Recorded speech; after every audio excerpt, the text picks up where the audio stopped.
সংকট এখন কেবলই বাড়ছে, প্রতিদিন যাচ্ছে সংক্রমণ বাড়ছে, মৃতের সংখ্যাও নতুন নতুন সংখ্যা যুক্ত হচ্ছে।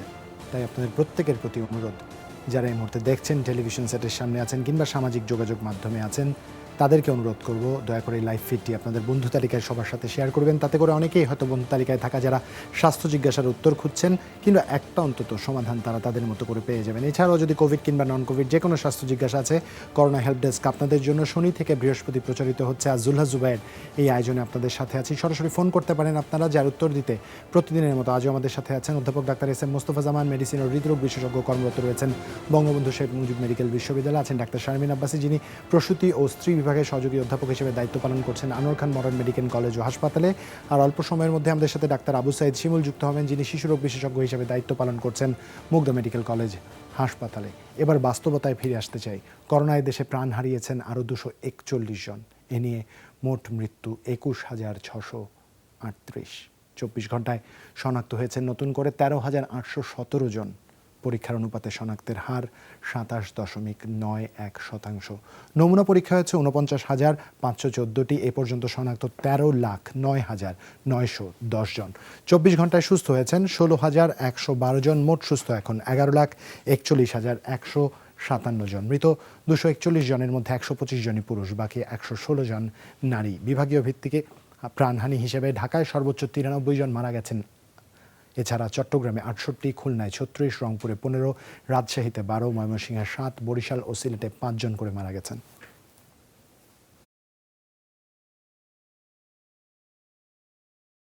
সংকটের এই মুহূর্তটাতে যতটা সম্ভব আপনাদের চারপাশের পরিবেশটাকে জীবাণুমুক্ত রাখবার চেষ্টা করবেন, কারণ সত্যিকার অর্থে আমরা কেউই করোনা ভাইরাসের কাছ থেকে নিরাপদ নই। আর সুস্থ থাকতে নিরাপদ রাখবার মাধ্যমে যত অল্প পুঁজিতে বা অল্প চেষ্টায় আমরা নিরাপদ থাকতে পারি, সময়টা চলে গেলে, আক্রান্ত হয়ে গেলে কিন্তু সেই আর্থিক বিবেচনাও যদি যাই, তা আমাদের অনেকেরই নিয়ন্ত্রণের বাইরে। আর প্রত্যেকদিন যেভাবে করে মনে করিয়ে দিতে চাই, নিয়মিত বিরতিতে জীবাণুনাশক কিংবা সাবান পানি দিয়ে হাত জীবাণুমুক্ত করে নেওয়ার কথা। আজও তার যাতে ব্যতিক্রম না হয়। যারা ফোন দিচ্ছেন অবশ্যই টেলিভিশনের ভলিউমটি কমিয়ে আমাদের ফোন দিবেন, তাতে করে আপনাদের স্বাস্থ্য জিজ্ঞাসা বুঝতে আমাদের সুবিধা হবে। 98240052 এটাই আমাদের নাম্বার। এই নম্বরে ফোন করুন, টেলিভিশনের ভলিউমটি কমিয়ে। এর মধ্যে একজন দর্শক আমাদের ফোনও দিয়ে ফেলেছেন, তার ফোনটি আমরা নিতেও আগ্রহী। দর্শক, আপনার নাম, বয়স এবং কোথা থেকে ফোন দিয়েছেন জানিয়ে প্রশ্ন করুন। আসসালামু আলাইকুম, আমার নাম জুলি, আমার বয়স 22, আমি চট্টগ্রাম থেকে বলছি। জি বলুন। আমার সমস্যা আসলে 2017 থেকে প্রোল্যাকটিন হরমোন লেভেল বেশি। জি। তো আমি এটা এর 1 বছর পর ধরা পড়ে। জি। তো আমি 3 বছর ধরে ক্যাবারগোলিন 0.5 mg এটা খাচ্ছি প্রতি সপ্তাহে একটা। আচ্ছা। আর এই বছর আমার একটা এমআরআই করা হয়েছে। জি। 4 into 3.5 মিলিমিটার টিউমার আছে পিটুইটারি গ্ল্যান্ডে। তো আমার মানে ডাক্তার প্রতি 3 মাস পর পর হরমোন লেভেল চেক করে আর ওষুধটাই খেতে বলে। আচ্ছা, আপনার পিটুইটারি গ্ল্যান্ডে যে টিউমারটা, এটার কি নিয়মিতভাবে যে পরীক্ষা করছেন, এটার আকার কি বা আকৃতি কি বাড়ছে কিনা? না, এমআরআই তো শুধু একবারই করেছি, কিন্তু প্রোল্যাকটিনটা 3 মাস পর পর চেক করি। আচ্ছা, প্রোল্যাকটিন 3 মাস পর পর চেক করছেন। এখন আমার প্রশ্ন হচ্ছে, মানে আমি কি সুস্থ হব? এটা কি কখনো ঠিক হবে না? কেন ঠিক হবে না? অবশ্যই ঠিক হবে। কতদিন ধরে খাবো? এতদিন ধরে অবশ্যই ঠিক হবেন। মানে এই চিন্তায় থাকা যাবে না আমি যে সুস্থ হব কিনা। এটা যদি ভাবতে থাকেন তাহলে আপনি সুস্থ হওয়ার অনেক আগে অসুস্থ হয়ে পুরো হারিয়ে ফেলবেন নিজেকে। তাই মনে এই দৃঢ়তা বজায় রাখুন, আপনি নিশ্চয়ই সুস্থ হবেন। আমরা এই পর্যায়ে একটু ডাক্তার শারমিন আব্বাসীর কাছে যেতে চাই। প্রোল্যাকটিন বেড়ে গেছে, ডাক্তার শারমিন আব্বাসী, ওনার ডোজেজ ঠিক আছে কিনা। আর পরবর্তীতে একটু প্রফেসর মোস্তফা জামানের কাছে যেতে চাই, এই যে পিটুইটারি গ্ল্যান্ডে যে টিউমার, এই ব্যাপারে আপনি কি সাজেশন দিবেন। আগে ডাক্তার শারমিন আব্বাসীর কাছে যাব। ধন্যবাদ জুবায়ের, এবং আমাদের যিনি ফোন করেছেন তাকে আমি আসলে প্রথমে সাহস দিতে চাই যে এটা আসলে খুব একটা জটিল কোনো পর্যায়ে আমরা দেখছি না, যদি আপনি নিয়মিত ফলো আপে থাকেন এবং চিকিৎসকের পরামর্শ অনুযায়ী চলেন। আপনি যদি আমার পার্সোনাল এক্সপেরিয়েন্সটা শোনেন তাহলে আপনি নিজে দেখবেন যে স্ট্রেংথ পাবেন। আমার এরকম অনেক রোগী আছে যাদের এরকম প্রোল্যাকটিন লেভেল বেশি অথবা পিটুইটারি মাইক্রোঅ্যাডিনোমা আছে। তারা যখন আমাদের কাছে আসে, আমরা যেমন ক্যাবারগোলিন দিয়ে চিকিৎসা শুরু করি, ক্যাবারগোলিনের ডোজটা প্রোল্যাকটিনের লেভেলের সাথে আমাদেরকে কিন্তু বাড়াতে হয় কিংবা কমাতে হয়। যেমন ধরুন যে যাদের মোটামুটি একটু অল্প কমাতে হয় তাদেরকে আমরা হয়তো উইকলি ওষুধটা দিই। যাদের হয়তো আরেকটু বেশি ডোজ প্রয়োজন হয় তাদেরকে হয়তো সপ্তাহে 2 বার দিই, কারো কারো ক্ষেত্রে সপ্তাহে 3 বারেরও প্রয়োজন হতে পারে। তবে বিষয়টি হচ্ছে ডেইলি এই ওষুধটা খাওয়া ইউজুয়ালি যায় না বা ইউজুয়াল প্রোটোকলের মধ্যে পড়ে না। এটি একটি বিষয়। এবং প্রপারলি যদি কেউ ওষুধ খায় তাহলে কিন্তু দেখা যায় যে লেভেলটি কমে যায়, এবং এটার জন্য কিন্তু যে খুব জটিল কোনো অবস্থায় পড়তে হয় তা না। কিন্তু যেটা হচ্ছে প্রপার ফলো আপটা খুব ইম্পর্টেন্ট, কারণ পিটুইটারি মাইক্রোঅ্যাডিনোমা মাইক্রো অবস্থায় আছে, এটা গ্র্যাজুয়ালি বড় হচ্ছে কিনা। যদি এটা বড় হয়, কারো কারো ক্ষেত্রে হেডেক তৈরি করে, কারো কারো ক্ষেত্রে হয়তো ভিজুয়াল ডিস্টার্বনেস, অর্থাৎ চোখে উনি হয়তো একটু কম দেখতে পান বা চোখে ঝাপসায় দেখতে পান, বা দেখার সময় একটা প্রেশার ফিল করেন, ওই সময়গুলো কিন্তু নিউরোসার্জন যারা আছে তাদের আন্ডারে তাদেরকে থাকতে হয়। এবং খুব ভালো এন্ডোস্কোপিক সার্জারি আছে, যেটার জন্য কোনো ধরনের কাটাছেঁড়া দরকার নেই। না করে কিন্তু এই ধরনের মাইক্রোঅ্যাডিনোমা জাতীয় যেই ছোট ছোট টিউমার গুলো আছে সেগুলোকেও কিন্তু একেবারে দূর করার মতো যে সার্জিক্যাল এক্সপার্টিস, সেটা আমাদের বাংলাদেশের নিউরোসার্জনদের আছে, যার ফলে জন্য কিন্তু খুব একটা কোনো ঝামেলায় পড়ছে আমাদের দেশের চিকিৎসকদের মাধ্যমেই সম্ভব। এটার জন্য বাইরেও কোথাও যেতে হবে তা কিন্তু নয়।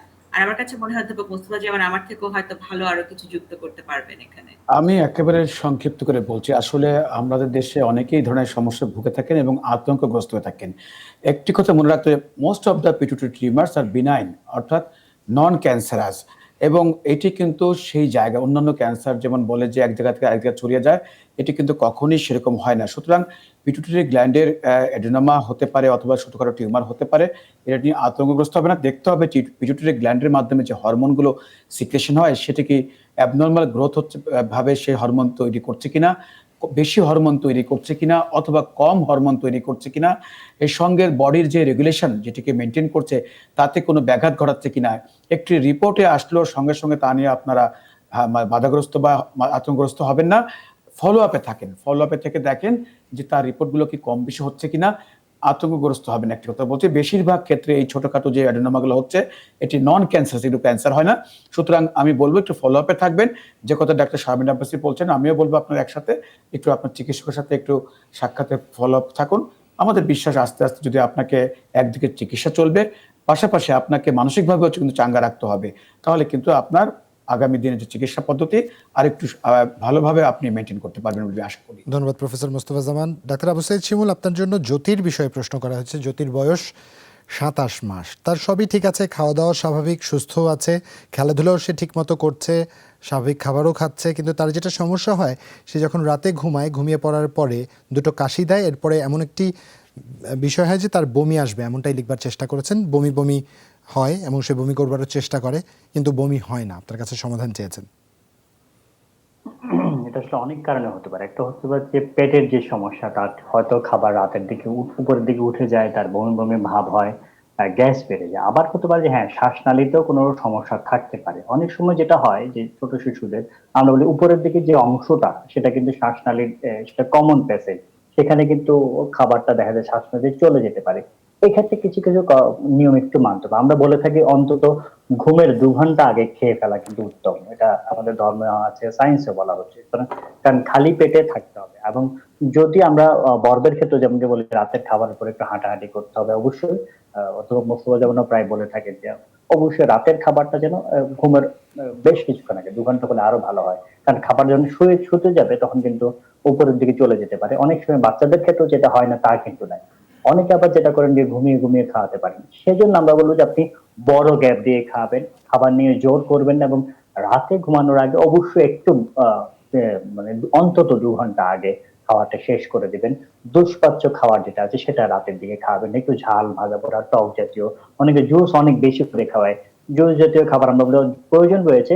জুসের চেয়ে কিন্তু আস্ত ফল খুব বেশি উপকারী, কারণ এখানে ফাইবার রয়েছে, আঁশ কিন্তু শরীরের জন্য ভালো, তার স্টোলটা খুব সুন্দরভাবে পাস হয়। এই জিনিসগুলো যদি একটু খেয়াল রাখেন তাহলে এই সমস্যাটা হবে না। তবুও যদি এই ধরনের সমস্যা হয়, আমরা বলবো অল্প কিছুদিনের জন্য আপনি সিরাপ অমিডন অথবা মতিগার্ড, এটা আপনি 1.25 চামচ করে দিনে 3 বার খালি পেটে একটু খাবেন। 10 থেকে 15 দিন একটু খাবেন। যদি দেখেন যে না, কাশিটা আসলে একটু হচ্ছে, বাসার যদি কারো অ্যালার্জি সমস্যা থেকে থাকে, সেটা ধুলাবালি মশার কয়েল থেকে একটু দূরে রাখবেন। আর রাতে ঘুমের আগে, সকালে এবং রাতে ঘুমের আগে একটা সিরাপ ব্রোডিন, এই সিরাপটা 1/2 চামচ করে 2 বার 5-7 দিনের জন্য একটু খাওয়াতে পারেন।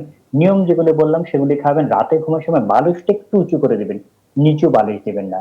সুতরাং এই নিয়ম মানেন। যে দুটো ওষুধ দিলাম সে দুটো ওষুধ একটু 8 থেকে 10 দিনের জন্য ব্যবহার করুন। ইনশাল্লাহ কয়েকদিনের মধ্যে দেখবেন যে এই সমস্যাটা পুরোপুরি চলে যাবে। ধন্যবাদ আপনাকে। একজন দর্শক আমাদের সাথে অনেকক্ষণ লাইনে ছিলেন, দুঃখিত দর্শক, সংযোগটি বিচ্ছিন্ন হয়ে গেছে। আপনি পুনরায় চেষ্টা করুন। প্রফেসর মোস্তফা জামান, একটু আপনার কাছে যেতে চাই। একজন দর্শক আবার পুনরায় সংযুক্ত হয়েছেন আমাদের সাথে, সেই ফোনটি না হয় আমরা নিয়ে নিই। দর্শক, আপনার নাম এবং বয়স বলে প্রশ্ন করুন। আমার নাম মারুফ, চট্টগ্রাম থেকে বলছি। আমার এজ হচ্ছে 29। জি মারুফ ভাই, বলুন। জি, আমার সমস্যা হচ্ছে থাইরয়েডের সমস্যা। জি আমি মাসখানেক আগে টেস্ট করছিলাম, তখন আমার 0.159 এরকম আসছিল জি টেস্টে। জি আর কিছু তখন আমি ওষুধটা কমাই দিছি। আমার আগে থাইরিন 150 দিছিল, মানে 50 করে 3টা। জি, প্রতি বেলায় নাকি জি, জি। সকালে এবং রাতে? সকালে এক বেলায় আচ্ছা, সকালে 50 করে একবার। 3টা। আচ্ছা জি, এখন আমার যখন কমে গেছে, আমি নিজে ডাক্তারের সাথে তার কনসাল্ট করতে পারিনি, তো আমি ওষুধ কমায় 100 খাইছি, মানে আচ্ছা 50 করে 2টা। আচ্ছা, তারপরে কি হয়েছে? আর এখন 2-4 দিন আগে টেস্ট করছি, তখন হচ্ছে 6.5 আসছে। হ্যাঁ, এই যে 50 কমানোতে কি ব্যবধান হলো একবার টের পেয়েছেন? জি জি, 0.1 থেকে এখন 6.5। জি, এটা হচ্ছে খুব বিপজ্জনক। থাইরয়েডের ওষুধগুলো নিজে পরিবর্তন না করাটাই ভালো। একটু প্রফেসর মোস্তফা জামানের কাছে যেতে চাই। প্রফেসর মোস্তফা জামান। জি জুবায়ের, আসলে যে কথা বলছিলাম, খুব সুন্দর করে আপনি বলছিলেন যে থাইরয়েডের লেভেলটি আসলে আমরা সাধারণত বিভিন্ন রেফারেন্স ভ্যালু আছে, বিভিন্ন আমরা ল্যাবে কিন্তু কিছুটা পার্থক্য হতে পারে। আমরা এভারেজ যেমন 4-5 বা এরকম কোথাও কোথাও 6-এর নিচে রাখার চেষ্টা করি, আমরা 5-এর মধ্যে রাখার চেষ্টা করি। যেটিও কি, যেহেতু তিনি একটি ওষুধ কমিয়ে দিয়েছেন, তার একটু বেড়ে গেছে, কিন্তু আগে আবার দেখা গেল যে তিনি 3টি খাওয়ার জন্য কিন্তু আবার বেশি কমে যাচ্ছিল, সেজন্য হয়তো উনি একটু কমিয়েছেন। আমি বলবো তিনি একটু মাঝামাঝি করতে পারেন, 3টির জায়গায় বা 2টি না খেয়ে 2.5টি করতে পারেন। সেক্ষেত্রে একটু তার আরেকটু ভালো পজিশনতে থাকতে পারবেন আশা করি, কারণ কিন্তু তিনি খুব সচেতন মানুষ। আমি মনে করি যে এই আরেকটি বিষয়, কিন্তু এক এক ধরনের ল্যাবে কিন্তু রিয়েজেন্টের কারণে কিছুটা পার্থক্য থাকতে পারে। সুতরাং আপনি আপাতত 2.5টি করে খান, যেভাবে খাচ্ছিলেন, এটা 50 মাইক্রোগ্রাম যেটি বলি আমরা। তারপরে আবার আপনি কিছুদিন পর, 1 মাস পরে আবার ফলো আপ করুন। তবে যেহেতু আপনার অন্য কোনো উপসর্গ নেই, কোনো সমস্যা নেই, সুতরাং আপনার ভয়ের কোনো কারণ নেই। ওষুধ খেয়ে যাবেন এবং 2.5টি করে, যেহেতু 50 মাইক্রোগ্রামের, আপনি 2.5টি করে খেয়ে যান। আমার বিশ্বাস তারপরে আপনি 1 মাস পরে আবার মেপে দেখুন যে কেমন থাকে, এটা কি আসলে কত থাকে। আমার বিশ্বাস সেক্ষেত্রে আপনি আরেকটু ভালো রেজাল্ট পাবেন বলে আমি বিশ্বাস করি। ধন্যবাদ প্রফেসর মোস্তফা জামান। ডাক্তার শারমিন আব্বাসী, ময়না প্রশ্ন করেছেন। তিনি জানিয়েছেন 32 সপ্তাহের অন্তঃসত্ত্বা তিনি, ডায়াবেটিস, খাবার পরে 18 মল তিনি আমাদের জানিয়েছেন, এবং কোভিড পজিটিভ, তিনি বাসায় আছেন। কি করা উচিত, কি পরিকল্পনা করা উচিত? হ্যাঁ, আমাদের এই প্রশ্নটি আসলে খুব গুরুত্বপূর্ণ আমাদের জন্য। আসলে এরকম কিছু পেশেন্ট কিন্তু আমরা নিজেরাও পার্সোনালি যখন দেখছি, আমরা পাচ্ছি। কারণ আপনারা জানেন যে প্রেগন্যান্সিতে ডায়াবেটিস অনেকের ধরা পড়ে, এবং এটি আমাদের যে ডেফিনেশন বা গাইডলাইন অনুযায়ী প্রেগন্যান্সি যখনই ধরা পড়ুক না কেন, এটাকে আমরা বলি যে জেস্টেশনাল ডায়াবেটিস মেলাইটাস বা প্রেগন্যান্সি ডায়াবেটিস।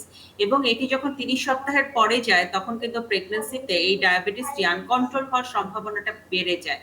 ওই সময় কিন্তু নানানভাবে এটাকে ম্যানেজ করতে হয়।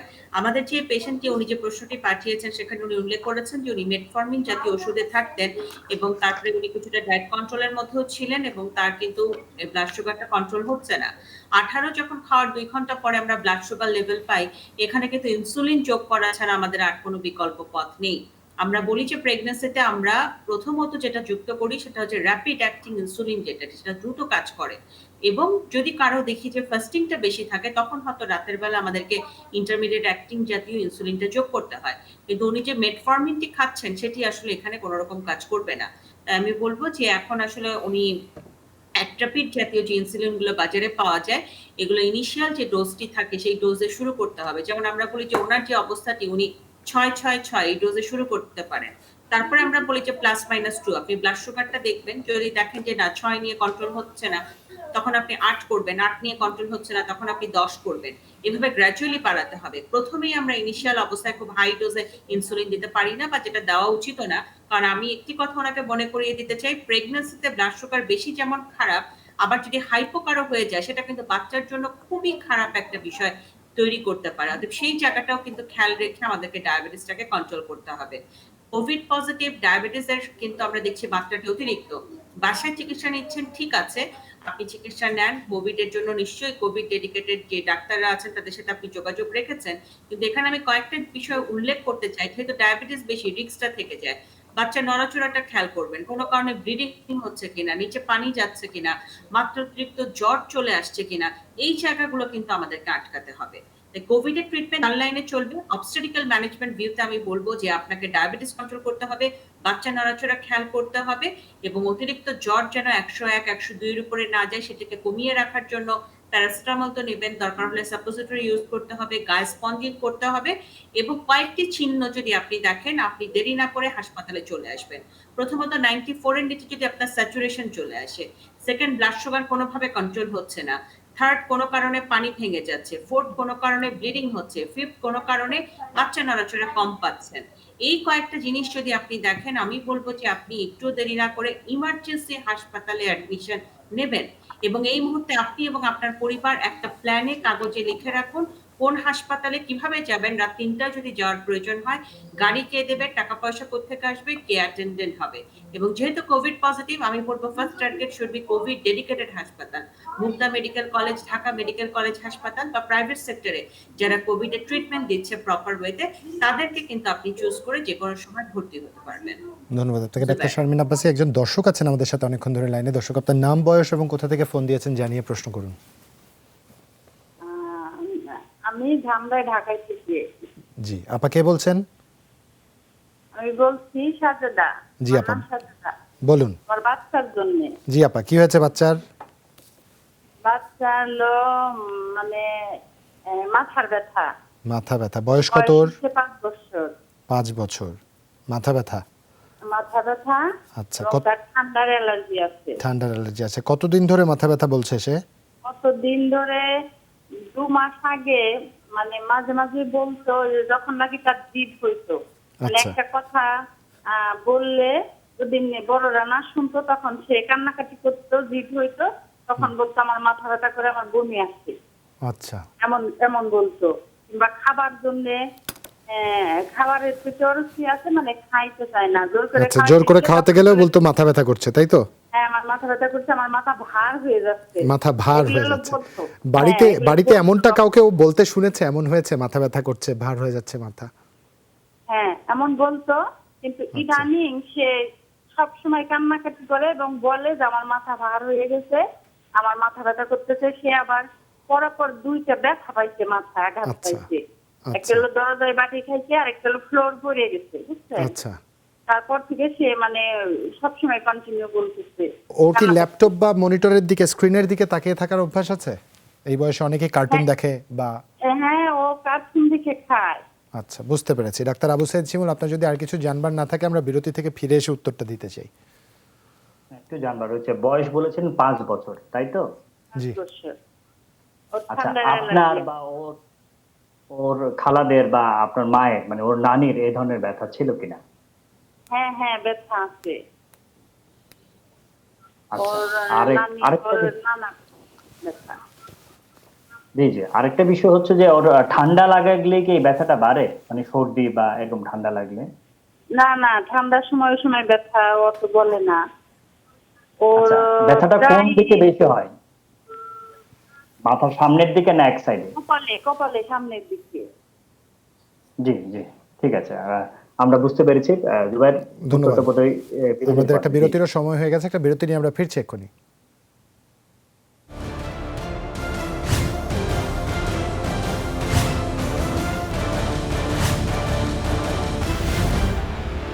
স্বাগত একবার, দেখছেন করোনা হেল্প ডেস্ক, জুলহা জুবাইর আপনাদের সাথে আছি এবং বলতে চাই 982405 এই নম্বরেই টেলিভিশনের ভলিউমটি একদম কমিয়ে দিয়ে আমাদের ফোন দিবেন। এই মুহূর্তে একজন দর্শক আছেন আমাদের সাথে, তার ফোনটি আমরা নিতেও আগ্রহী। দর্শক, আপনার নাম, বয়স এবং কোথা থেকে ফোন দিয়েছেন জানিয়ে প্রশ্ন করুন। ধন্যবাদ। আমার নাম মোহাম্মদ সাজ্জাদ হোসেন। জি। আমার বোন তাসলিমা, তার বয়স 24, জি। ওজন 40 কেজি, জি। ওর করোনা পজিটিভ। জি। সিবিসি করিয়েছিলাম গত পরশুদিন, WBC 3.50, নিউট্রোফিলস 1.96, এমপিবি 12.20 আর ESR 14 ছিল। জি। তো ওর বমি বমি ভাব হয় এবং গত 2 দিন রাতে ওর বমি হয়েছিল। আচ্ছা। তো লোকাল ডাক্তার আমাদেরকে একটা অ্যান্টিবায়োটিক ইনজেকশন দিয়েছিলেন, আইভেন্টি। জি। প্রথমটা দিয়েছিলাম, দ্বিতীয়টা দেওয়ার পরে তার শরীর খারাপ হয়ে যাচ্ছিল, দুর্বল হয়ে যাচ্ছিল, আমরা বন্ধ করে দিই। জি। তো এখন আমরা কি করতে পারি, পরামর্শ আর চাচ্ছি অন্য কি please। ওষুধ খাচ্ছেন তিনি? উনি যে ওষুধগুলো খাচ্ছেন সেগুলো হচ্ছে, একটু সময় নিচ্ছি, স্ক্যাবো 6 খেয়েছিল 2টো সকালবেলা, 4 দিন আগে। রোজিট ট্যাবলেট এটা এখন বন্ধ আছে। প্যানাডিন, বিকোজিন, রোজিত বন্ধ, প্যারাসিটামল খাচ্ছে। না, বিকোজিন খাচ্ছে। বিকোজিন খাচ্ছে, জি, মেকোমিস্ট খাচ্ছে, সিবিট খাচ্ছে, আর রিভারক্স 10 mg খাচ্ছে, এস্ট্রাজন 4 খাচ্ছে। এই রিভারক্স। উনি কি ভ্যাকসিন নিয়েছিলেন? না, উনি ভ্যাকসিন নেয়নি। আচ্ছা, রিভারক্সও খাচ্ছেন উনি, তাই তো? প্রফেসর জি, মোস্তফা রিভারক্স জামান, আপনার যদি আর কিছু জানবার থাকে। তার বয়স কত বলেছে? 24। 24 বছর, ওজন 40 কেজি। 40 কেজিতে। এই মুহূর্তে সবচেয়ে কোভিড তো হয়েছে, সবচেয়ে বেশি কষ্ট কি হচ্ছে তার সমস্যা কি? তার কাশিটা থামছে না। গত 2 দিন রাতে কাশতে কাশতে তার বমি হয়ে গিয়েছিল। আর খাওয়া দাওয়াতে রুচি নাই, শরীর খুবই দুর্বল। জি, ধন্যবাদ। আপনি আসলে অনেক ওষুধ খাচ্ছেন, তো এমন হতে পারে যে কফ ভিতরে জমে বমি হতে পারে। তো যেহেতু বয়স আসলে খুব বেশি নয়, প্রথম কথাটা তার কাশির জন্য যে ওষুধগুলো খাওয়ার দরকার। প্রফেসর মোস্তফা জামান, আমরা বিস্তারিত উত্তরটি দিতে চাই। তার আগে ডাক্তার আবু সাইদ শিমুলের কাছে আমাদের একটি প্রশ্ন পেন্ডিং ছিল, উত্তর পেন্ডিং ছিল, আমরা তা নিয়ে নিই। ডাক্তার আবু সাইদ শিমুল। ধন্যবাদ। আসলে 5 বছরের বাচ্চার জন্য প্রশ্ন করেছেন, প্রশ্নটা খুবই গুরুত্বপূর্ণ। অনেকেই যেটা করেন, বাচ্চাদের এই ধরনের মাথা ব্যথা হলে অতটা হয়তো গুরুত্ব দেন না। এটা এমন হতে পারে কণ্ঠা থেকে বা পারিপার্শ্বিক অনেক কিছু দেখে বাচ্চারা এমনি বলতে পারে, বা অন্য অন্য কাছ থেকে শিখেও বলতে পারে, কিন্তু কিছু রোগের কারণেও কিন্তু হতে পারে। সুতরাং আমরা এভাবে বলে থাকি, কোনো কিছুকে বা কোনো সমস্যাকে প্রথমেই এটা আসলে এমনিতেই হচ্ছে, তার সাইকোলজিক্যাল কারণে হচ্ছে, বা সে অভ্যাসগত বলছে, সেরকম একটা ট্যাগ না দিয়ে যদি আসলে পুরোপুরি ইভালুয়েট করে, পুরোপুরি আসলে দেখি যে আসলে তার কোনো শারীরিক সমস্যা হচ্ছে কিনা, সেটা ইভালুয়েট করার পরে আমরা নিতেই বলবো। আসলে এই বয়সে মাথা ব্যথা কিছু কিছু কারণে হতে পারে। একটা হতে পারে যে তার সাইনোসাইটিসের সমস্যা রয়েছে, এটা বাচ্চাদের মধ্যে খুবই কমন। এরপরে মাইগ্রেন হতে পারে, চোখের সমস্যা হতে পারে। এরপর আমরা বলে থাকি যে ভয় পেয়ে বা পারিপার্শ্বিক অবস্থা থেকে বা অন্য কারো থেকে শুনে এটা বলতে পারে। আবার আপনি বলছেন যে একটা আঘাত পেয়েছিল, একদম খুব রেয়ার, কারণ এটা হওয়ার সম্ভাবনা কম, কিন্তু তা থেকেও হতে পারে। এক এক করে আমরা বলবো যেটা সমাধানের উপায় কি। আপনি বলছেন কিন্তু আপনার মায়ের অর্থাৎ বাচ্চার নানিরও কিন্তু হয়েছিল। পারিবারিক ইতিহাস থাকলে আমরা মোটামুটি ধরে নিই যেটা মাইগ্রেন হওয়ার সম্ভাবনা বেশি। এটা ছোট বাচ্চারা কিন্তু বলতে পারেন ওর মাথা ভার বা কেমন লাগছে। সেজন্য মাইগ্রেন যেসব যেসব কারণে হয়, ধুলাবালি, ঠান্ডা, রাত করে না ঘুমানো, খুব সিনেমা বা আমরা মোবাইল, টেলিভিশন এগুলি থেকে দূরে রাখি, কিছু কিছু খাবার থেকে হয়, ক্যাফেইন জাতীয় যেসব খাবার রয়েছে, সেটা কোক হতে পারে, আইসক্রিম হতে পারে, বাদাম থেকেও হয়। কি কোন কোন খাবার খেলে হয়, সবার যেবার সব খাবার খেলে হয় না। অ্যালার্জি যেমন আমরা ফুড ডায়েরি মেনটেন করতে বলি, মাইগ্রেনের ক্ষেত্রে সেরকম একটা ডায়েরি মেনটেন করতে হবে, কি কি কার্যকলাপে তার এই মাথা ব্যথাগুলো বেশি হচ্ছে। রাত জেগে কিন্তু বাচ্চারা এখন অনেক ঘুমাচ্ছে, মা বাবারাও ঘুমাচ্ছে, বাচ্চারাও ঘুমাচ্ছে, তাতে কিন্তু বাচ্চাদের মাথা ব্যথা হতে পারে। সুতরাং এই জিনিসগুলো একটু খেয়াল করতে হবে। যদি মাইগ্রেনের সমস্যা যদি আসলে হয়, বাচ্চাদের ক্ষেত্রে আমরা নোরিয়াম এই ট্যাবলেটটা 5 মিলিগ্রাম সেটা হাফ করে দিই। প্রথম প্রথম 2-3 দিন একটু বেশি ঘুমাবে, তারপর দেখেন যেটা অ্যাডজাস্ট হয়ে যাবে। এটা একদম খুব লো ডোজ, সাধারণত বাচ্চাদের ক্ষেত্রে ক্ষতি করে না। যদি দেখেন যে হ্যাঁ নাকটা বন্ধ বন্ধ হয়ে আছে, ও কিন্তু বলছিল আবার যে সামনের দিকে ব্যথা, সামনের দিকে ব্যথা কিন্তু আসলে সাইনোসাইটিস হয় বেশি। সেই জন্য ধুলাবালি, মশার কয়েল, অ্যালার্জি জাতীয় খাবার এগুলো একটু থেকে দূরে রাখবেন। কিন্তু পরিষ্কার পরিচ্ছন্ন থাকে, নিয়মিত গোসল করে। আবার অনেক সময় হয় কি বাচ্চারা ঘেমে যায়, ঘেমে গিয়ে কিন্তু ঠান্ডা লেগে যায়। সুতরাং ঘেমে গেলে এই চুলের গোড়ার দিকে যেন একটু পরিষ্কার করে দেন। আবার এই বয়সে বাচ্চারা কিন্তু অনেকক্ষণ ধরে যে বাথরুমে গেলে বা গোসল করতে গেলে অনেকক্ষণ আসেই না, অনেকক্ষণ ধরে গোসল বাথরুমে বসেই থাকে, কিংবা হাত প্রিয় ফ্রিজের পানি, আইসক্রিম সেগুলো খায়, সেগুলো থেকে যদি একটু দূরে থাকে। সেই সাথে আপনি অক্সিনেক্স অথবা আফ্রিন এই নেজাল ড্রপটা 0.25% সেগুলি নাকে 2 ছিদ্রে 1 ফোঁটা করে দেওয়ার পরে গরম পানি চুলা থেকে নামিয়ে সেই জন্য একটু ভাপ নেয়। এই কাজটা করার সময় অবশ্যই বড়রা কেউ থাকতে হবে, নাহলে দুর্ঘটনা ঘটতে পারে। সেই জিনিসটা যদি ভাপ নেয় সকালে, বিকেলে, রাতে, তাহলে অনেক ক্ষেত্রে দেখা যায় যে মাথা ব্যথাটা কমে যায়। তো সাইনোসাইটিস আর মাইগ্রেন যেখানে হোক মাথা ব্যথাটা আপনি নাপা অথবা এই সিরাপটা 2.5 চামচ করে 3 বার, এটা যদি একটু দেন ব্যথা অনেক কমে যায়। সেই সাথে এই ক্ষেত্রে অনেক ক্ষেত্রে বমি বমি ভাব হয়, সেই জন্য আপনি মোটিগার্ড অথবা ওমিডন এই সিরাপটা 1 চামচ করে 3 বার খালি পেটে দিবেন। এই দুটো আসলে একটু 10 দিনের জন্য দিবেন। কিন্তু বাচ্চাদের একটা অনেক বড় অংশের মাথা ব্যথা কিন্তু চোখের সমস্যার কারণে হয়, বাচ্চারা সেটা বুঝতে পারে না। চোখের সমস্যার কারণে মাথা ব্যথা যাদের হয়, বেশিরভাগ ক্ষেত্রে দেখা যায় চোখের সমস্যা খুব অল্প হয়, অর্থাৎ তার হয়তো পাওয়ার লাগছে -5 অর্থাৎ -0.5, কিংবা আমরা বলে থাকি যে একেবারে হাফ, 0.25, এত অল্প পাওয়ারে দেখার সমস্যা হয় না। এইসব বাচ্চা যেটা হয় যে এস্টিগমেটিজম থাকে, আমরা সহজ ভাষায় অ্যাঙ্গেল বলে থাকি যারা, যাদের স্টিগমেটিজম থাকে তারা কিন্তু প্রচন্ড মাথা ব্যথা হয়, তারা বুঝতে পারে না। সুতরাং এই ওষুধগুলো গ্রহণ করার পরে যদি দেখে যে না, মাথা ব্যথা সারছে না, তাহলে কিন্তু একদম আমরা বলবো যে একজন আই স্পেশালিস্ট কাছে দেখালে। এবং শিশুদের কিন্তু পাওয়ার চেক করা একটু টাফ, সেজন্য আমরা বলি একজন অভিজ্ঞ, যদি ঢাকা শহরে উনি থেকে থাকেন, পেডিয়াট্রিক আই স্পেশালিস্ট কিন্তু রয়েছে, পেডিয়াট্রিক অপথলমোলজিস্টের কাছে গেলে উনি কিন্তু খুব সুন্দরভাবে পাওয়ারটা দেখে দেবেন। তাহলে যেটা হয়, সামান্য একটা চশমার ব্যবহার করলে দেখা যায় যে এই মাথা ব্যথাটা থাকছে না। এই সব কিছু করার পরেও যদি দেখা যায় না তার সাথে তার মাথা ব্যথা যাচ্ছে না, তাহলে কিন্তু সাইকোলজিক্যাল সাপোর্ট কিন্তু আপনি কন্টিনিউয়াসলি দিয়ে যাবেন প্রতিদিন। আপনি বলছেন যে একটু টেলিভিশন দেখে তাকে খাওয়াতে হয়, সেটা থেকে অবশ্যই দূরে রাখতে হবে। সে যেন ভয় না পায়, আপনাদের মধ্যে যে সবার মধ্যে করোনাকালে উদ্বেগ উৎকণ্ঠা, সেটা যেন বাচ্চার মধ্যে ছড়িয়ে না পারে। সবাই মিলে তাকে একটু সময় দেন।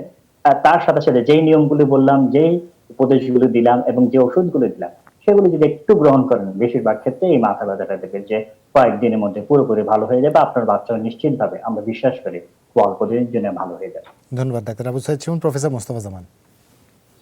জি, আসলে আমরা যেটা শুনতে পেরেছিলাম যে একজন দর্শক, তার বয়স 24, কিন্তু তার বিশেষ করে তার কোভিড হয়েছিল, কাশি আছে, বমি হচ্ছে। সেক্ষেত্রে আমরা বলি কি, জ্বর হলে কিন্তু এই সময়টাতে আমরা যেমন কোভিড টেস্ট করতে বলি, পাশাপাশি ডেঙ্গু টেস্টও করবেন, এবং একই শরীরে কিন্তু দুটি রোগেরও আমরা উপস্থিতি টের পাচ্ছি। তো যে কোনো কারণেই হোক, তার এই মুহূর্তে যেহেতু বমি হচ্ছে, বমির জন্য আমরা বলবো একটি মিকুলেট সিরাপ দেন, একটি 2 চামচ করে 3 বেলা, কারণ অনেক সময় কিন্তু বমি হতে পারে, তাছাড়া অন্যান্য কারণে হতে পারে। তবে কাশির জন্য ট্যাবলেট ডক্সি বা 400 মিলিগ্রাম প্রতি রাতে একটি করে আগামী 1 সপ্তাহ বা 2 সপ্তাহ খেতে পারেন। এবং ট্যাবলেট ফেক্সোফেনাডিন বা অ্যান্টিহিস্টামিন জাতীয় ওষুধ যদি না খেয়ে থাকেন, অবশ্যই খাবেন, কারণ আমরা তার অনেক দ্রুত তিনি প্রশ্নটি পড়েছেন, সবগুলো ওষুধ আমরা পুরোপুরি শুনতে পারিনি। তবে যে কথা শুনতে পেরেছি, একটি অ্যান্টিহিস্টামিন যেমন ফেক্সোফেনাডিন 120 মিলিগ্রাম এই জাতীয় একটি ওষুধ, অথবা যে কোনো একটি অ্যান্টিহিস্টামিন খেতে হবে। একটি অ্যান্টিবায়োটিক খেতে হবে যদি অ্যান্টিবায়োটিক না খেয়ে থাকেন, যেমন আমরা বলি যে মক্সাক্লাব অথবা ক্লাভোসেপ, এরকম একটি ওষুধ, তুমি মক্সাক্লাব খান 625 করে, একটি করে 3 বেলা খাবেন 7 দিন। আর এরপরে আরেকটি ওষুধ আমরা দিচ্ছি, ভরা পেটে খেতে হবে, ট্যাবলেট ট্রিকডিল 10 মিলিগ্রাম প্রতি রাতে একটি করে আগামী 7 দিন খাবেন ভরা পেটে। এর সাথে গ্যাস্ট্রিকের ওষুধ অবশ্যই খাবেন। এই ওষুধগুলো মূল ওষুধ। এর সাথে তিনি জিঙ্ক, ভিটামিন সি, অন্যান্য অনেক ওষুধ খেতে পারেন, সেগুলো কিন্তু কাশির জন্য বা করোনার জন্য মূল ওষুধ নয়। আমরা বলছি এগুলো খাবেন। আর রিভারক্স আমরা সবাইকে দিতে চাই। রিভারক্স খেলে কিন্তু এত কম বয়সে, আমরা বলি সবসময় দিনে, একমাত্র জটিল যদি হয়, গুরুতর হয়, যদি দেখি স্যাচুরেশন খুব কম থাকে, সেক্ষেত্রে আমরা অনেক সময় হাসপাতালে ভর্তি করার কথা বলি, সেসব ক্ষেত্রে আমরা রিভারক্সের কথা। কিন্তু আমরা কিন্তু দেখছি অনেকে কিন্তু বাড়িতে সামান্য সমস্যার জন্য রিভারক্স খাচ্ছেন, তাতে কিন্তু অনেক সমস্যাও তৈরি হচ্ছে। আমরা বলি মৃদু, মাঝারি এবং তীব্র। যদি আমরা করোনাকে এভাবে ভাগ করতে পারি, বাড়িতে যদি স্যাচুরেশন মেশিন থাকে, পালস অক্সিমিটার মেশিন থাকে, তিনি একটু স্যাচুরেশন পরীক্ষা করতে পারেন যে তার কতটা অক্সিজেন স্যাচুরেশন থাকে। যদি কম থাকে বা যদি ভালো থাকে, তাহলে কিন্তু আমরা আপাতত রিভারক্স আমরা দিতে চেষ্টা করব না। সেক্ষেত্রে অন্যান্য পরীক্ষাগুলো যেগুলো বলছেন, সেগুলো আমাদের টেক্সট করে আবারও আপনি কিছুদিন পরে আবার পরীক্ষাগুলো করে আমাদেরকে ফলো আপ করার জন্য পরীক্ষাগুলো আবার পাঠাবেন, লিখিতভাবে, মুখে না বলে। কারণ তাতে করে আমরা অত্যন্ত গুরুত্বপূর্ণ বিষয়গুলো, সেগুলো যদি আমরা লিখিতভাবে টেক্সট করে রিপোর্টগুলো দেখতে পারি, তাহলে আমাদের শুধু, কারণ নেটওয়ার্কের সমস্যার জন্য অনেক সময় কিন্তু 2-1টি প্রশ্ন, 2-1টি মাত্রা বা মিস হতে পারে। সেই জন্য আমরা বলবো যে আশা করছি আমি যে ওষুধগুলো দিলাম সেগুলো আপনি খাবেন, ব্যবহার করবেন, আর ঠান্ডা ধুলোবালি থেকে দূরে থাকবেন। নিশ্চয়ই আমরা বারবার বলছি, যেসব কারণে অ্যালার্জি হয়, যেসব কারণে কাশি বাড়ে, সেই পরিবেশ থেকে দূরে থাকবেন। আমি শিমুল, ডক্টর আবু সাইদ শিমুল এবং ডাক্তার শারমিন আব্বাসী কিন্তু সবসময় বিষয়গুলো আলোচনা করছি। দর্শক, আশা করছি আপনি আমাদের ওষুধগুলো খেয়ে পরবর্তীতে আবার ফলো আপ করার জন্য আমাদের সাথে 1 সপ্তাহ পরে আবার যোগাযোগ করলে আমরা খুশি হব। ধন্যবাদ আপনাকে। প্রফেসর মোস্তফা জামান, একজন দর্শক আছেন আমাদের সাথে লাইনে। দর্শক, আপনার নাম, বয়স এবং কোথা থেকে ফোন দিয়েছেন জানিয়ে প্রশ্ন করুন। আসসালামু আলাইকুম। ওয়ালাইকুম আসসালাম। জি, আমি ঢাকা থেকে বলছি। আমার নাম স্বপ্না। স্বপ্না আপা, বলুন কি হয়েছে? জি, আমার বয়স 27 বছর। জি। আমার বেবি 58 দিন বয়স, ও 10 দিন আগে মারা গেছে। আর আমি সবাই ম্যাডামের দুঃখিত। কাছে জানতে চাচ্ছি যে আমার যে ব্রেস্ট থেকে মিল্কটা পড়ছে, ওটা আমি কি করবো, এই সলিউশনটা কি? ডাক্তার শারমিন আব্বাসী। সুপার, একটু কি রিপিট করবেন? ক্লিয়ার না কিন্তু কথাটা। আমাদের আমি স্বপ্না, প্রথম প্রশ্নটা বুঝেছি, বাচ্চার খবরটি। এরপরে কি জানতে চাচ্ছেন প্রশ্নটি? ওনার বাচ্চা এক্সপায়ার করেছেন 10 দিনের মাথায়। হ্যাঁ, স্বপ্না, আপনি কি শুনতে পাচ্ছেন? জি ভাই, ওর বয়স 58 দিন হয়েছিল। 58 দিন ওর হয়েছে। মারা যাওয়ার 10 দিন হলো। 10 দিন হয়েছে। জি স্বপ্না, স্বপ্না এখন কি জানতে চাচ্ছেন? আবার একটু ডাক্তার শারমিন আব্বাসীকে বলতে হবে। আমি ম্যাডামের কাছে জানতে চাচ্ছি যে আমার যে ব্রেস্ট থেকে মিল্কটা পড়ছে, আমি এটা কি করব, মানে আমি বুঝতে পারছি না সলিউশনটা কি হবে। আচ্ছা, আমি এই প্রশ্নের উত্তর দিব। আমরা সবাই আছি আপনার সঙ্গে। আপনি ভয় পাবেন না বা অত বেশি মন খারাপ করেও আসলে খুব এখন লাভ হবে না। তারপরেও তো মায়ের মন, এটা আমরা আসলে মানাতে পারি না। কিন্তু আমি একটা কথা জানতে চাচ্ছিলাম যে হঠাৎ কি হলো বাচ্চাটার? কেন এইভাবে সে খারাপ হয়ে গেল? ম্যাডাম ও পুরোপুরি সুস্থ ছিল, আমাকে কিছু বুঝতে না দিয়ে ও চলে গেছে। আমি ঘুমের মধ্যেই ছিলাম, ঘুম থেকে উঠে দেখি আমার বেবি নাই। আমার কাছে মনে হয় এটা আবু যখন সাচিন ওকে ভালো বলতে গোসল পারবে। করানো হচ্ছিল তখন ও নাক মুখ দিয়ে শুধু দুধে বার হইতেছিল, ধারণা করতেছি তো নাকে মুখে দুধ উঠে ও চলে গেছে। আচ্ছা, আমরা বুঝতে পারছি মা, আসলে এটি মেনে নিতে খুব খারাপ লাগছে আমাদের। তারপরও আসলে সামনে আমাদেরকে চলতে হবে। আহ, আপনাকে তো আবারও চিন্তাও করতে হবে আপনার জীবনের পরের পার্টটুকু। আপনি আবারও প্রেগন্যান্সির জন্য হয়তো একটা সময় চেষ্টা করবেন। এই মুহূর্তের ক্রাইসিসটি কাটানোর জন্য আমি আসলে দুটো অপশন দেবো। একটা হচ্ছে আপনি যে মিল্কের কথা বললেন, সেটাকে কমানোর জন্য সেটি হচ্ছে যে আমরা বলি যে ট্যাবলেট ক্রিপ্টিনটা আমরা এখানে ইউজ করি 2.5 মিলিগ্রাম। আপনি একটু লিখে নেন ট্যাবলেট ক্রিপ্টিন 2.5 মিলিগ্রাম। এটা সকালে হাফ, 0 আবার রাতে হাফ, এভাবে 2 দিন। এটা খেয়ে যদি আপনি দেখেন আপনার মোটামুটি একটু স্যুট করে যাচ্ছে, তাহলে 101 সকালে একটা আবার রাতে একটা, এভাবে 12 দিন। এটা খেলে কিন্তু মিল্কটা সাপ্রেশন হয়ে যায়। আর এই মিল্কটা জমার কারণে আপনার একটু ব্যথা হতে পারে, সেখানে আপনি একটু নাপা এক্সটেন্ডটা খেয়ে নিতে পারবেন, তাতে ব্যথা কমবে। ওটাকে চাপবেন না, কোনো রকম হট কম্প্রেশন দিবেন না বা পাম্প আউট করার চেষ্টা করবেন না। কারণ যদি বারবার এগুলোকে আমরা এক্সপেল করি তাহলে এটা হতেই থাকবে উৎপন্ন, এটা থামবে না। এটাকে বন্ধ করে দেওয়ার জন্য আমাদেরকে একদম নন টাচ টেকনিকে, একদম টাচ করা যাবে না। ওষুধটা যদি আমরা খাই এটা গ্র্যাজুয়ালি বন্ধ হয়ে যাবে। এটা আপনার মোটামুটি 10 থেকে 14 দিন মতো সময় লাগবে। এই কষ্টটা একটু মেনে নিতে হবে।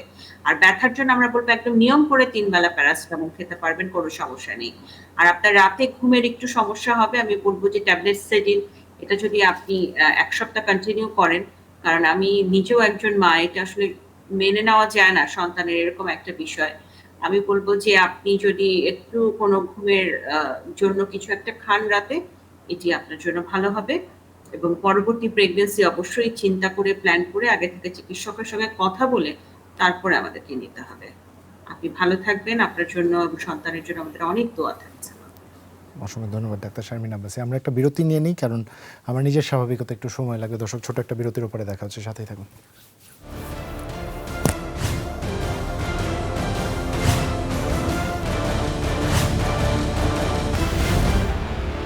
আরও একবার স্বাগত। দেখছেন corona help desk, Zulhas Zubair আপনাদের সাথে আছি। দুঃখিত, এর আগে যে দর্শক ফোন দিয়েছেন, আমি খুব স্বাভাবিকভাবেই আপনার কথায় অপ্রস্তুত। শুধু আমি না, আমাদের সাথে যে 3জন চিকিৎসক আছেন তারাও প্রস্তুত, আমাদের পুরো প্রোডাকশন টিম যারা আছে অপ্রস্তুত হয়ে গেছে, কারণ আমাদের কারো কাছে এমনটা কাম্য নয়। যাই হোক, আমরা একটু, আমাদের কি প্রশ্ন ছিল ডাক্তার শারমিন আব্বাসী নিশ্চয়ই প্রশ্নটির উত্তর দিয়েছেন। আমরা এই পর্যায়ে ভিন্ন প্রশ্নে যেতে চাই। আমরা প্রফেসর মোস্তফা জামানের কাছে একটু যাব। প্রফেসর মোস্তফা জামান, আপনার কাছে বেশ কয়েকটি প্রশ্ন আছে। আপনার কাছে এর মধ্যে একটি প্রশ্ন করতে চাই। মোখলেসুর রহমান প্রশ্ন করেছেন, যার বয়স 48 বছর। আমার 6 মাস বয়সে নিউমোনিয়া হয়েছিল, তার প্রেক্ষিতে ছোটোবেলায় হাঁপানি রোগ ছিল। ম্যাচিউর হওয়ার পর হাঁপানিতে আর ভুগিনি, তবে শীতকালে মাঝে মাঝে হালকা শ্বাসকষ্ট হতো 2-1 দিন। 2017 সালে প্রথম দিকে আমার কাশির সাথে হালকা রক্ত আসে। ঢাকা মিরফোর্ড হাসপাতালে চিকিৎসকের পরামর্শে তখন ব্রঙ্কোস্কোপি পরীক্ষা করাই এবং ডাক্তার বলেন ফুসফুস থেকে ছোটোবেলার নিউমোনিয়ার কারণে রক্ত আসে, এবং চিকিৎসা হিসেবে তখন ইনজেকশন কোলোস্টিন এবং 500 সিসি স্যালাইনের সাথে প্রতি 8 ঘন্টা পরপর 7 দিন মোট 21টি প্রয়োগ করেন এবং মোনাস সিট্রিজিন ওষুধ খেতে বলেন এবং চিকিৎসাপত্র তিনি এখনও গ্রহণ করছেন। তবে চিকিৎসা গ্রহণ না করলে তার যেটা হয়, কিছুদিন পর আবার রক্ত আসতে থাকে। পরবর্তীতে তিনি চিকিৎসা করিয়েছেন, ফুসফুসের সিটি স্ক্যান করেন এবং রিপোর্ট দেখেন কোনো সমস্যা নেই, দেখতে পান রক্ত একটু আসতে পারে, তবে মোনাস নিয়মিত খেতে হবে। তার ফুসফুসের সমস্যাজনিত কারণে তিনি এখনও টিকা নেননি। তিনি কি টিকা নিতে পারবেন কিনা? উল্লেখ্য, তার কাশির সাথে এখনও মাঝে মাঝে আগের থেকে একটু বেশি রক্ত আসে। সুপরামর্শ কামনা করছেন প্রফেসর মোস্তফা জামান। ধন্যবাদ। আসলে 3টি কারণে আমরা জানি যে এরকম ভাবে রক্ত আসতে পারে গলা দিয়ে, কফের সাথে, নিউমোনিয়ার সাথে। একটি হলো যে আমরা ফুসফুসে কোনো রোগ থাকতে পারে, যেমন আমরা তিনি খারাপ রোগগুলো আছে কিনা সেজন্য সিটি স্ক্যান, ব্রঙ্কোস্কোপি নানা ধরনের পরীক্ষা করেছেন, যেটি টিবি, বিশেষ করে অন্যান্য আরো কিছু খারাপ রোগ আমি সেগুলো মেনশন করছেন নামগুলো। কিন্তু দেখা যায় কি এছাড়া আরো কিছু কারণ হতে পারে, যেমন রক্তের কোনো রোগ আছে কিনা, সিবিসি আমরা রক্তবিদ্যার সাথে কিছু পরীক্ষা করে থাকি। অনেক সময় দেখা যায় যে স্থানীয় কাশতে কাশতে গলা থেকেও রক্ত আসে, সেক্ষেত্রে তাদের রক্ত আসে। তবে বেশিরভাগ ক্ষেত্রে আমরা পেয়ে থাকি যাদের আমরা অ্যাজমা, অ্যালার্জি তার সাথে সম্পর্ক থাকে এবং নানা ধরনের যে অ্যালার্জেন থাকে সেগুলোর সংস্পর্শে আসলে এই ধরনের হয়ে থাকে, এগুলো কিন্তু আমরা বেশি পেয়ে থাকি। তো তিনি কিন্তু অনেক অনেক পরীক্ষাও করেছেন এবং এমন এমন অ্যান্টিবায়োটিক তিনি গ্রহণ করেছেন যেগুলো নিউমোনিয়ার তীব্র অর্থাৎ খুব খারাপ ধরনের নিউমোনিয়া হলে সেগুলো ব্যবহার করা হয়ে থাকে, কিন্তু সেগুলো কিন্তু কোনো পরীক্ষায় কোনো জীবাণু ধরা পড়েছে কিনা তার কিন্তু প্রমাণ আমরা পাইনি। কিন্তু তিনি এমন এমন, যেমন কলিস্টিন, এটি অত্যন্ত আমরা বলি যে multi drug resistant gram negative, অর্থাৎ খারাপ ধরনের জটিল ধরনের কিছু যদি ব্যাকটেরিয়া ধরা পড়ে সেক্ষেত্রে আমরা ব্যবহার করতে, কিন্তু সেগুলো কিন্তু এম্পিরিক্যাল, অর্থাৎ আমরা কিন্তু এমনি এমনি ব্যবহার করেছি, যার কিন্তু কোনো প্রমাণ নেই, কিন্তু প্রমাণ করার কোনো অবকাশও হয়নি, যেহেতু তার কোনো কালচার সেন্সিটিভ করার কোনো অবকাশ থাকেনি। রোগী ইমার্জেন্সি গিয়েছেন, চিকিৎসক তাড়াতাড়ি করে আগে এই ওষুধটি ব্যবহার করছেন। কিন্তু একটি জিনিস মনে রাখতে হবে, তার এই সমস্যা কিন্তু যেহেতু দুটি বড় পরীক্ষা করেছেন সেটা নেগেটিভ এসেছে, সুতরাং এটি অ্যাজমার সাথে অ্যালার্জির সাথে, অ্যাজমা মানে যে হাঁপানি সবাইকে এরকম হতে হবে তা কিন্তু নয়। অনেকে দেখা যায় একটু কাশি থাকে, অনেকে দেখা যায় সামান্য কাশি থাকে, সেটিকে তারা প্রথম থেকে গুরুত্বের সাথে বিবেচনা করে না। আমি বলবো তিনি মন্টিন 10 মিলিগ্রাম এষট্টি প্রতি রাতে একটি করে খাবেন, ট্যাবলেট ডক্সিবার এটিও 400 মিলিগ্রাম প্রতি রাতে একটি করে খাবেন যে কদিন কাশি থাকে। ইনহেলার ব্যবহার করতে হবে, বেক্সিটল ইনহেলার 250/25, 2 চাপ সকালে 2 চাপ রাতে, এটি ব্যবহার করা শিখতে হবে। এবং ফেক্সোফেনাডিন 120, এই 4টি ওষুধ সবসময় নিয়মিত ব্যবহার করবেন। সঙ্গে যেসব কারণে ঠান্ডা ধুলোবালি আছে সেগুলো দূরে থাকবেন। তারপরে এর সাথে আরেকটি ওষুধ তিনি এই মুহূর্তে খেতে পারেন, ট্যাবলেট কর্টান, এটি 10 মিলিগ্রাম প্রতি রাতে একটি করে ভরা পেটে আগামী 7 থেকে 10 দিন তিনি খাবেন। এর সঙ্গে গ্যাস্ট্রিক ওষুধ খাবেন। এই ওষুধগুলো খেয়ে আমাদের সাথে আবার আপনি 1 সপ্তাহ পরে বা 2 সপ্তাহ পরে আবার যোগাযোগ করবেন। আমরা আপনাকে দেখব নতুন কোনো পরীক্ষার প্রয়োজন আছে কিনা এবং আপনার ফলো আপটি করতে যাচ্ছি, তাতে করে আমাদের সাথে সংযুক্ত থাকলে আপনার জন্য সুবিধা হবে। আশা করছি আপনি আমাদের সাথে আবার এই ওষুধগুলো ব্যবহার করে এবং ইনহেলারটি নেওয়াটা ঠিক মতো হচ্ছে কিনা সেই বিষয়টি আপনি আমাদেরকে জানাবেন। আশা করছি আমাদের ওষুধগুলো খেলে আপনি ভালো থাকবেন। ধন্যবাদ। আমাদের হাতে খুব বেশি সময় নেই। ডাক্তার শারমিন আব্বাসী, আপনার কাছে একটি প্রশ্ন রাখতে চাই। একজন প্রশ্ন করেছেন, রোহিণী তারেক, তার বিয়ে হয়েছে 3 বছর 4 মাস, প্রথম বাচ্চা 1 বছরের চিকিৎসা ছাড়া চেষ্টা করেছেন, এরপরে চিকিৎসার মাধ্যমে কনসেপ্ট করেন। বাচ্চার 6 মাস যখন একদিন হয় তখন বরিশাল থেকে কক্সবাজার যাওয়ার 20 দিন পর তার হঠাৎ পানি ভেঙে যায় এবং ব্যথা উঠে, বাচ্চা ডেলিভার্ড হয়ে যায়, 2 ঘন্টা পর বাচ্চা মারা যায়। জানতে চেয়েছেন কেন এমন হলো ডাক্তার শারমিন আব্বাসী? পানি ভাঙাটা তো অনেক কারণে হতে পারে, জার্নিতে জার্কিং অনেক কারণে হতে পারে। তারপরে ধরুন যে এমন হতে পারে যে আপনার জরায়ুর মুখটি উইক, যেটি হয়তো জানা ছিল না, এই পানি ভাঙার মাধ্যমে আমরা হয়তো সেটি জানতে পেরেছি, সেটি একটা কারণ হতে পারে। খুব ইম্পর্টেন্ট দুটো কারণ আমি এটা উল্লেখ করতে বাধ্য হচ্ছি এখানে, কারণ অনেক রোগী পাচ্ছি এগুলো আমরা। তার মধ্যে একটি হচ্ছে ইউরিন ইনফেকশন অথবা সিভিয়ার ভালভোভাজাইনাইটিস, জরায়ুর মুখের ইনফেকশন। এই ইনফেকশনগুলো তো প্রেগন্যান্সির আগে থেকেই হয়তো আপনার ছিল, প্রেগন্যান্সিতে এটি বেড়েছে, আপনি হয়তো এটাকে নোটিস করেননি। এই দুটো বিষয় কিন্তু অত্যন্তভাবেই আমাদের এই পানি ভাঙার পেছনে দায়ী থাকে। অতএব এই সবগুলো বিষয় ইভালুয়েশন করার প্রয়োজন আছে। এবং অনেক সময় অনেকের ডায়াবেটিস থাকে, সেই ডায়াবেটিস যদি আনকন্ট্রোল থাকে তাদের ক্ষেত্রেও কিন্তু পানি ভাঙার প্রসঙ্গটি হয়। ভাইরাল ইনফেকশন বা হাই ফিভার, করোনার এই সংকট সময় আমি একটি কথা বলতে বাধ্য হচ্ছি যে আমাদের প্রচুর পেশেন্ট এরকম প্রিম্যাচিউর ওয়াটার ব্রেক বা প্রিম্যাচিউর লেবারে চলে যাচ্ছে only due to the covid infection. অতএব কোনো কারণেই কি আসলে হালকা করে দেখার কোনো উপায় নেই। পরবর্তী প্রেগন্যান্সিটা প্ল্যান করে নিতে হবে। সেটা না নেওয়ার আগে আমরা একটা ট্রান্সভাজিনাল সোনোগ্রাফি করে আপনার জরায়ুর মুখটা দেখে নেব, ওটার কোনো উইকনেস আছে কিনা। যদি কোনো উইকনেস থাকে তাহলে চিকিৎসা আছে এবং 12 সপ্তাহে এক ধরনের সেলাইয়ের মাধ্যমেও সেটাকে কিন্তু টাইট করে দেওয়া হয়, প্লাস কিছু হরমোনাল সাপোর্টও আপনার জন্য প্রয়োজন হতে পারে। অতএব আমরা বলবো প্ল্যান করে নেক্সট প্রেগন্যান্সির জন্য আপনাকে এগোতে হবে। ধন্যবাদ ডাক্তার শারমিন আব্বাসী। দেবজ্যোতি বিশ্বাস প্রশ্ন করেছেন শ্রীমঙ্গল থেকে, যমুনা টেলিভিশনকে অসংখ্য ধন্যবাদ এ ধরনের অনুষ্ঠান আয়োজন করার জন্য। আমার সন্তানের বয়স 3 মাস 23 দিন, সে বুকের দুধ খায়, সে জন্মের পর 1 মাসে দিনে 15 থেকে 20 বার মলত্যাগ করতো, 2 থেকে 3 মাস থেকে 10 থেকে 15 বার মলত্যাগ করে, বর্তমানে 8 থেকে 10 বার মলত্যাগ করে। এটা কি স্বাভাবিক কিনা, তাদের এখন কি করা উচিত জানতে চেয়েছেন। দুঃখিত, ডাক্তার আবু সাইদ শিমুল এখানে আমাদের সাথে উপস্থিত নেই, আমাদের হাতে আর খুব বেশি সময়ও নেই। ডাক্তার শারমিন আব্বাসী, একটি প্রশ্ন আছে। একজন জানতে চেয়েছেন 8 বছর ধরে চেষ্টা করছেন তারা কনসিভ করবার। বায়োলেটারাল চকলেট সিস্ট আছে যার সাইজ 8 সেন্টিমিটার, আরেকটা আছে 12 সেন্টিমিটার। তার বয়স 36। হাজবেন্ডের সকল রিপোর্ট নর্মাল আছে। যদিও আমাদের হাতে 1.5 মিনিট সময় আছে ডাক্তার শারমিন আব্বাসী। আমি 1 মিনিটে উত্তর দিব। হাজবেন্ডের রিপোর্ট ভালো ঠিক আছে, কিন্তু 36 বছর বয়সটাই আমাদের জন্য বড় ট্রমার একটি জায়গা। কারণ বয়স যখন 30-এর উপরে যেতে চায়, ওভারি রিজার্ভ কমতে থাকে, প্রেগন্যান্সির চান্স কমতে থাকে। তার মধ্যে বায়োলেটারাল চকলেট সিস্ট, এই চকলেট সিস্ট 12 সেন্টিমিটার, মানে বিশাল বড় হয়ে গেছে। এটি তার মানে আপনার পেটে ব্যথা করছে, মাসিকের সময় ব্যথা করছে, সেক্সুয়াল ইন্টারকোর্সও পেইন করছে। এটি স্বাভাবিকভাবে এত বড় সিস্ট থাকলে এটি হবেই। এখন আসলে আমাদের কোনো উপায় নেই, আমাদেরকে আসলে এই সিস্টগুলোকে রিমুভ করতে হবে। আমরা বলি যে এই সিস্টের যে ম্যাটেরিয়ালটা থাকে আমরা ড্রেন করে দিই, কারণ অনেক বেশি সিস্ট এখানে কাটা যায় না, কারণ তাতে করে দুই পাশের ওভারিতে ঝামেলা আছে, ওভারি রিজার্ভ কমতে পারে। অতএব সেই বিষয়গুলো খেয়াল রেখে ফার্দার প্রেগন্যান্সির জন্য ট্রাই করতে হবে। আমরা বলবো এই মুহূর্তে আপনার জন্য বেস্ট অপশন ল্যাপারোস্কোপি করে সিস্টগুলো ট্রিটমেন্ট করা, এবং তারপরে যত দ্রুত প্রেগন্যান্সি ট্রাই করা। এবং সেটা করার আগে AMH একটা লেভেল বলি আমরা, এটা ওভারি রিজার্ভকে বোঝায় যে এই মুহূর্তে কত আছে, তাহলে আমরা কম্পেয়ার করতে পারবো। যদি এই মুহূর্তে কম থাকে তাহলে কিন্তু সার্জারির পর এটা আরো কমে যেতে পারে। তখন নর্মাল প্রেগন্যান্সি হবে নাকি আমরা IUI তে যাব নাকি টেস্টের বেবির প্রয়োজন হবে, সেই সিদ্ধান্তটা নেওয়াও কিন্তু আমাদের জন্য জরুরি হয়ে পড়ে, এবং এই টেস্ট এবং অপারেশনের মাধ্যমে সেই সিদ্ধান্তটাও সহজ হয়। তাই এখানে ওয়েট না করে আপনাকে দ্রুত ল্যাপারোস্কোপিক সার্জারির জন্য যেতে হবে। ধন্যবাদ ডাক্তার শারমিন আব্বাসী, একই সাথে ধন্যবাদ প্রফেসর ডাক্তার SM মোস্তফা জামানকে, একই সাথে ধন্যবাদ ডাক্তার আবু সাইদ শিমুলকে। দর্শক, আপনারা যারা বাড়ি বসে দেখছেন, আমাদের প্রত্যেকের জীবনে অনাকাঙ্ক্ষিত প্রচুর ঘটনা ঘটে, তবে বাস্তবতা হচ্ছে এমন কিছু ঘটনা থাকে যে আমাদের এমন বিশেষভাবে নাড়া দিয়ে যায় যে আর কোনো উত্তর থাকে না। আপনাদের প্রত্যেকের প্রতি শুভকামনা, সবাই নিরাপদে থাকবেন, নিজেদের প্রতি যত্নশীল হবেন। শুভরাত্রি।